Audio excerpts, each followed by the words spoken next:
Olá, pessoal. Hoje nós vamos dar continuidade, então, à exposição do pensamento do Austin.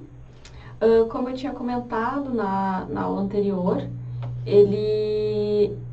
o Austin, após alguns capítulos da sua obra, ele elabora a teoria dos atos de fala. Então, ele vai substituir a teoria anterior pela teoria dos atos de fala. E, então, ele vai fazer algumas classificações diferentes, né, com relação à linguagem, né, não vai se mais falar daqueles enunciados performativos e constatativos, mas a gente vai ter o que ele vai chamar de ato locucionário, ato ilocucionário e ato perlocucionário, certo? Bom, então, a gente começa pela noção de ato locucionário. O Austin vai dizer basicamente, vai definir da seguinte maneira: é o ato de dizer alguma coisa, de proferir uma sentença com sentido. Então, o ato locucionário diz respeito ao dizer algo acerca da realidade, das relações entre as pessoas, enfim, vai dizer algo, né, proferir uma sentença que possua sentido. Esse tipo de ato, que é chamado de ato locucionário, vai ser decomposto em três partes, em três atos. A gente pode falar no ato fonético, que seria basicamente, um ato fonético seria o ato de proferir um ruído, um som, né, um som no sentido de... um ruído no sentido de fonemas, né? Sequência de ruídos ou fonemas, porque o ruído basicamente ele é indistinto, o fonema já ele tem uma forma, né? Ele já tem uma forma que busca significar alguma coisa. Aí depois nós temos o ato fático, né, que consiste na emissão de uma sequência de palavras que pertencem a um vocabulário e organizados em concordância com uma gramática, ou seja, enquanto aqui no ato fonético tu tem fonemas, aqui já no ato fático tu vai ter sequências de palavras que vão estar sendo organizadas gramaticalmente, né, e formando um sentido mais complexo, né, por estarem dentro de uma sentença. E, por fim, nós temos o ato rético, que ele vai dizer que consiste na emissão de uma sequência de palavras que dizem respeito, dizendo alguma coisa sobre algo, dizer algo sobre algo. Né? Isso é, com sentido e com referência. Vocês já sabem o que é sentido e referência, né? Pelos nossos estudos com Frege. Então, ele vai dizer que, por serem significativos, um mesmo ato rético pode equivaler a diferentes atos fáticos e vice-versa, devendo ser levadas em conta as circunstâncias que cercam esse proferimento. A gente vê que, na verdade, cada um desses atos pressupõe um ato anterior. Por exemplo, o ato rético pressupõe um ato fático, né? E também pressupõe um ato fonético. Justamente se ele vai dizer alguma coisa acerca de algo, ele vai se utilizar de palavras dentro de uma estrutura gramatical e ele vai ser composto por fonemas, por vocábulos. Né? Da mesma maneira, o ato fático vai ser composto por um ato fonético. Porque para nós organizarmos essas palavras gramaticalmente, a gente precisa emitir uma sequência de fonemas, né, para a formação das palavras. Então sempre o terceiro pressupõe o segundo e o primeiro, e o segundo pressupõe o primeiro. Certo? Bom, então a gente, além do ato locucionário, que é esse ato, como eu disse, de dizer algo e que se classifica nesses três tipos, o Austin vai também dizer que existe o ato ilocucionário, ele vai colocar essa segunda classificação. E ele vai dizer do ato ilocucionário, que é um ato que realizamos ao dizer algo. Ele vai fazer a comparação com o ato locucionário da seguinte maneira: o ato locucionário é o ato de dizer algo, e juntamente com esse ato de dizer algo, há também um ato que realizamos ao dizermos algo. Então, esse ato que nós realizamos ao dizermos algo é o ato ilocucionário. O Cláudio Costa coloca o seguinte exemplo: Quando uma pessoa profere a frase amanhã eu voltarei, há algo mais que está sendo feito além do ato locucionário, da expressão da ideia de que a pessoa irá voltar amanhã. É possível que ela esteja apenas informando, fazendo uma ameaça, uma promessa e etc. Em qualquer dos casos, a pessoa estará realizando atos ilocucionários, quais sejam atos de informar, de ameaçar, de prometer, explicitáveis pela adição de verbos performativos à frase original. Então a gente vê que esse ato ilocucionário é um ato além, né, não é simplesmente dizer algo, é dizer algo, é o que a gente realiza ao dizermos algo. Quando eu digo, eu posso falar, isso a gente estudou em Wittgenstein, por exemplo, quando eu digo ali, amanhã eu voltarei, eu posso estar fazendo uma promessa para uma pessoa, ou eu posso estar fazendo uma ameaça para uma pessoa. O ato ilocucionário está justamente nisso. Está além do ato de dizer algo, o ato de dizer algo seria justamente a minha sentença, amanhã eu voltarei. Mas quando se investiga aquilo que está sendo feito, quando nós dizemos algo, como, por exemplo, ameaçar ou prometer, nós já temos aí um ato ilocucionário. Esse é o ponto do Austin com essa diferenciação. Além desses dois tipos, dessas duas dimensões, que vai dizer que são dimensões dos atos de fala, ele vai falar que a gente pode falar também de um ato perlocucionário. E vai ser definido da seguinte maneira: aquele que alguém pode realizar pelo fato de haver efetuado um ato ilocucionário. Ele é um ato que realizamos ao dizermos algo, consistindo no efeito do ato ilocucionário sobre os sentimentos, pensamentos ou ações da pessoa. Então, na verdade, o ato perlocucionário diz respeito à reação que eu provoco, ou intenção da reação que eu tenho ao dizer algo, de provocar um sentimento em uma pessoa. Aí, o Cláudio Costa coloca como exemplo: se um assaltante aborda alguém dizendo a bolsa ou a vida, o ato ilocucionário realizado é o de ameaçar. O ato perlocucionário, por sua vez, é aquilo que o ato ilocucionário causa no ouvinte. Possivelmente, no caso, o efeito de intimidá-lo. Então, o ato perlocucionário, a gente pode dizer que é esse efeito do ato ilocucionário. Né? O ato de ameaçar causou como efeito a intimidação, né? que vai ser o que ele vai chamar de ato perlocucionário.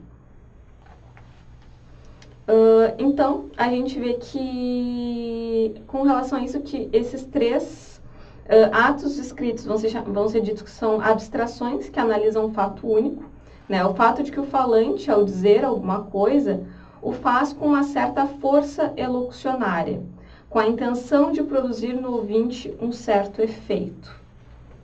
Bom, de modo geral, quando a gente fala da teoria dos atos de fala, ele vai falar dessa relação entre esses âmbitos, né, entre essas dimensões, como essas dimensões se relacionam, como nós podemos ver sempre do maior para o menor. E depois ele vai questionar, isso aqui a gente vê mais visível no livro do Manfredo de Oliveira, que aquele que é um que eu utilizo bastante, que é a reviravolta pragmática linguística, né, na filosofia contemporânea, em que vai se questionar até que medida então ele abandonou aquela distinção que ele faz lá no início, com relação aos proferimentos constatativos e os proferimentos performativos, né, que ele vai realizar quando ele apresenta a teoria dos atos performativos, que é a teoria que ele abandona. Então, o Manfredo de Oliveira apresenta esses questionamentos que são importantes da gente fazer com relação à teoria dos atos de fala do Austin, né? Que medida se relaciona e que medida se distancia.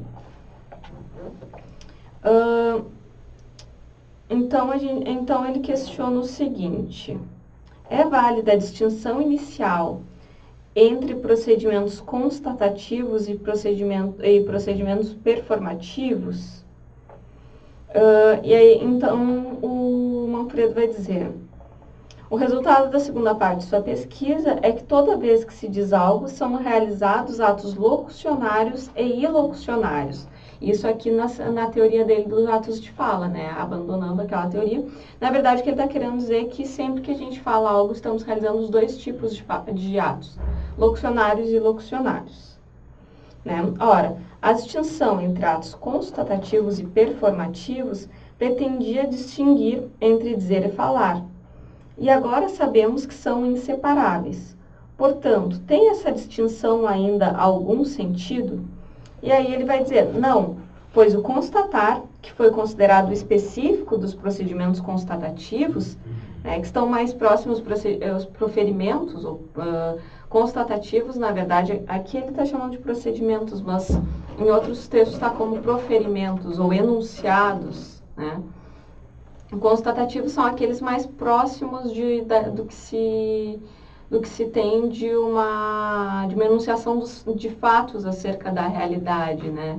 É o que nós temos de mais próximo de uma teoria da linguagem como designação, como eu comentei com vocês na nossa aula anterior. Então, ele vai dizer que, na verdade, essa distinção não tem mais sentido quando ele abandona a teoria dele dos atos performativos e passa para os atos de fala. Ele vai abandonar essa distinção entre atos constatativos e atos proferimentos constatativos e proferimentos performativos. Ele vai abandonar, e porque ele vai falar justamente que as nossas expressões dizem respeito tanto a atos locucionários quanto ilocucionários. Então a gente vê o seguinte, ele diz, retomando, não, pois o constatar, que foi considerado específico, os procedimentos constatativos, é um ato ilocucionário como qualquer outro, de modo que quando se faz uma constatação, executa-se um ato ilocucionário semelhante a ameaçar, advertir, protestar, prometer, etc.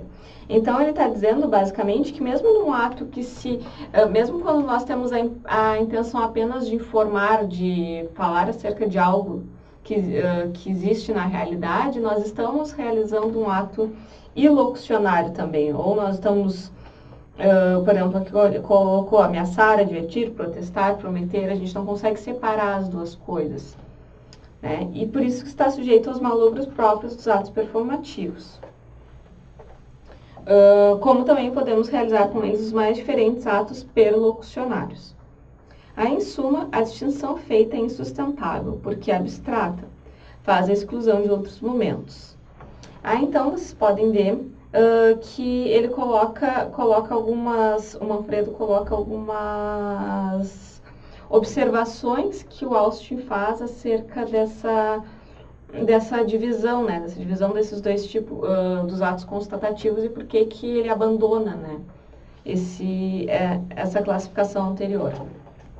Então ele diz, no caso dos procedimentos constatativos, abstrai-se dos aspectos ilocucionários e perlocucionários do ato de fala para se concentrar única e exclusivamente no aspecto locucionário. Além disso, a ideia de adequação aos fatos, que foi aqui pressuposta como pensada pela tradição, é simples demais, porque, como eu disse, né, esses atos constatativos são o que a gente tem mais próximo da teoria tradicional da linguagem. Então, por isso que ele diz, é simples demais, pois também para ela a força locucionária é essencial. É pressuposta que na tradição, como aspiração última, a ideia de conhecimento perfeito, que seria certo para qualquer pessoa, para qualquer fim, em todas as circunstâncias, em todos os tempos, ou seja, que fosse essencialmente histórica. Então, e é isso que ele está criticando, que a gente possa falar de uma ideia desse conhecimento perfeito que seja histórico, que não diga respeito ao próprio uso que está se fazendo da linguagem naquele período, dentro daquela sociedade, e etc. Então, por isso que ele diz que, na verdade, essa visão dos atos constatativos é muito simplista. Basicamente isso, assim, que ele está querendo dizer. E depois, ele diz que nos procedimentos performativos só consideramos o aspecto ilocucionário, deixando de lado a correspondência aos fatos, ou seja, que é a crítica aos proferimentos performativos. Né? Em virtude disso, Austin considera essa distinção inicial ultrapassada e substituída pela teoria da pluridimensionalidade dos atos de fala.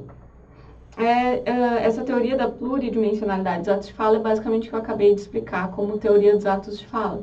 Vocês podem encontrar ela definida dessa maneira. Aí Austin quer pôr no centro de suas considerações não abstrações, mas a totalidade do ato de fala em todos os seus momentos. E é exatamente isso que a teoria dos atos de fala pretende dar. Então, ele quer tratar, essa crítica, essas duas concepções de proferimentos diz respeito justamente ao fato de que parece que tu só está olhando uma dimensão da linguagem, tu não está olhando a linguagem em todas as suas dimensões, porque quando ele diz que os proferimentos constatativos, da maneira como ele definiu nisso, são muito simplistas, e ele diz que, na verdade, a gente encontra atos ilocucionários naquilo que a gente chamaria de proferimentos constatativos, ele está dizendo isso. A linguagem tem mais de uma dimensão. E o objetivo, meu objetivo, pensando o Austin, é justamente apresentar todas as dimensões da linguagem, mostrar como essas dimensões dialogam uma com a outra, umas com as outras. Por fim, então, ele realiza mais uma tarefa, né? Que seria a pesquisa de verbos que explicitam a força ilocucionária das expressões linguísticas. E aí ele vai fazer uma divisão desses verbos em 5 classes. E a gente vai vendo aqui os tipos de expressões que ele vai dar, que ele vai criar, né, as quais ele vai dar. Bom, ele vai dizer que existem expressões veridictivas, exercitivas, comissivas, conductivas e expositivas. Bom, com relação às expressões veridictivas, consistem na articulação de um juízo, oficialmente ou não, a respeito de valores ou de fatos com base em material de prova ou em argumentação. Uma expressão veridictiva é um ato judicial. Exemplos: diagnosticar, interpretar, julgar, considerar junto, responsabilizar. Então, esses verbos aqui, por exemplo, nas expressões veridictivas, quando nós nos utilizamos desses verbos, aqui que ele diz que são como atos judiciais, né, a gente vai ver a força locucionária dessas expressões linguísticas, né? Então, a gente vai ver que quando a gente utiliza esses verbos, essas expressões, a gente vai estar basicamente realizando como se fosse um ato judicial. Bom, depois ele vai falar das expressões exercitivas. Consistem em decidir se a favor ou contra determinado comportamento.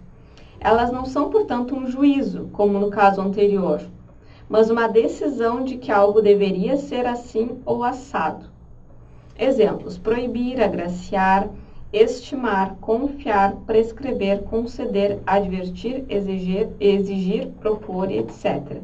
Então, enquanto no primeiro caso, quando a gente fala que essas expressões seriam como atos judiciais, a gente está falando de julgamentos, e no segundo caso, aqui nas expressões exercitivas, quando nós utilizamos essas expressões na linguagem, a gente está manifestando decisões, né? Decisões de que algo deveria ser de uma maneira ou de outra. Depois ele vai falar que existem as expressões comissivas. Então ele diz: o sentido dessas expressões é comprometer o locutor com um comportamento determinado. Exemplo: dar a palavra, comprometer-se, jurar, provar, dispor-se, manifestar intenção, garantir, etc.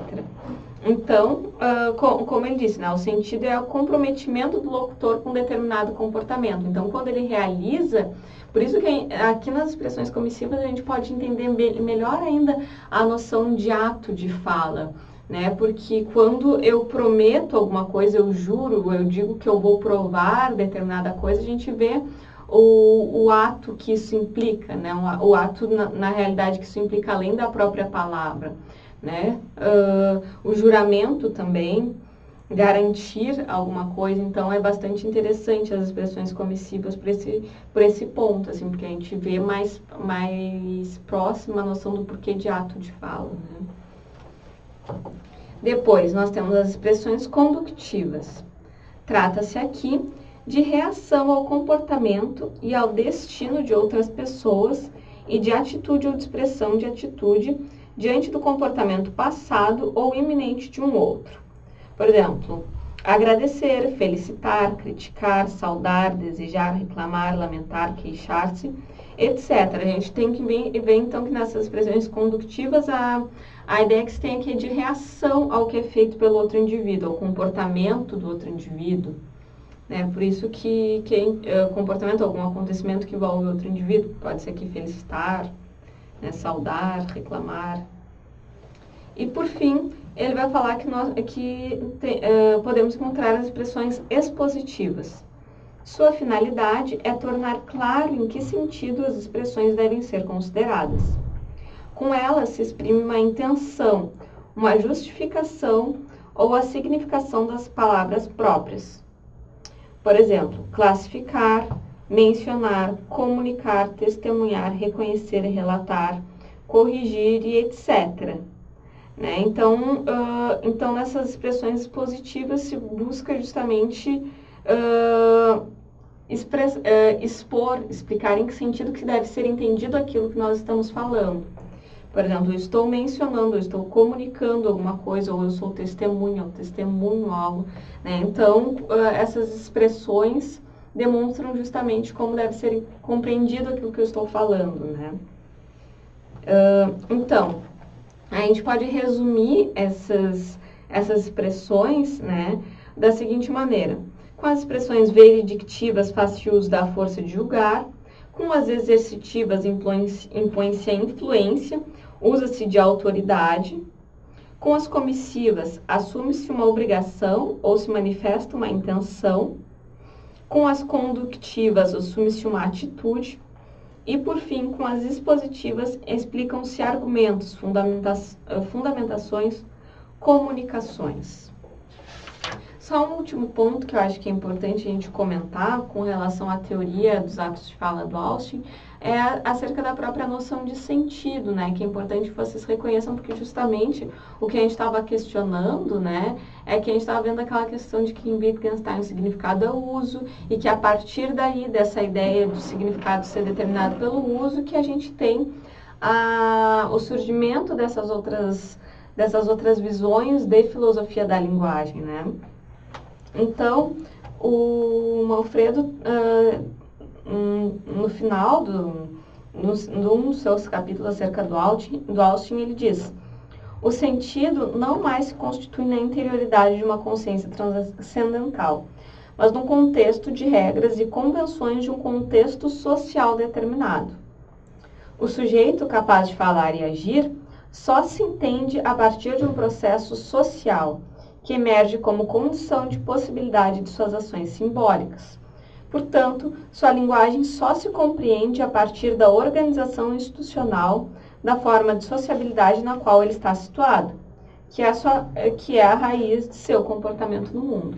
Então, isso pressupõe um indivíduo vivendo em sociedade, pressupõe-se uma comunidade linguística, né, e um engajamento social nesse sentido, para que possamos falar desses atos de fala. Né? E o significado vai ser estabelecido a partir desse contexto social. Né? Algo que é importante deixar bem claro. Certo, pessoal?